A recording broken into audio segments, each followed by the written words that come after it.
జనసేన పార్టీలో ఉన్న ప్రతి ఒక్క కార్యకర్తకు ఖచ్చితంగా గుర్తింపు ఉంటుందని జనసేన పార్టీ జిల్లా అధ్యక్షులు చెన్నారెడ్డి మనుక్రాంత్ రెడ్డి తెలిపారు. జనసేన నగర అధ్యక్షుడు దుగ్గిశెట్టి సుజయ్ బాబుతో కలిసి పలువురికి నియామక పత్రాలను అందజేశారు. 15 మంది నగర కార్యదర్శులు 20వ డివిజన్ ఇన్ఛార్జీలను నియమించామన్నారు.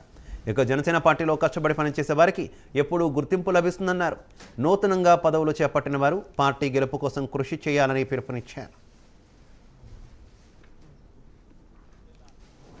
జనసేన పార్టీలో సిటీ కమిటీలో ఎంతోమందిని ఈరోజు కమిటీలో సభ్యులుగా తీసుకోవడం జరిగింది.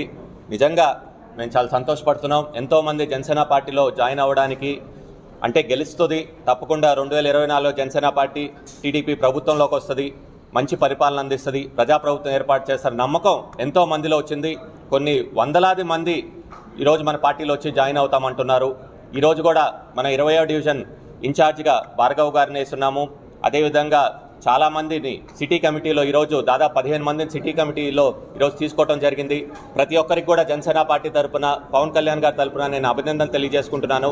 తప్పకుండా మీకు ఇచ్చిన బాధ్యతలు తప్పకుండా అందరూ కూడా కరెక్ట్గా చేసుకొని రాబోయే రోజుల్లో జనసేన పార్టీ టీడీపీ ఉమ్మడి అభ్యర్థి ఎవరు ఉంటారో వాళ్ళు గెలిపించుకోవాలి. అదేవిధంగా 2024లో జనసేన పార్టీ టీడీపీ ప్రభుత్వం ఏర్పాటు చేస్తుంది కాబట్టి ప్రతి ఒక్కరు కూడా కృషి చేసి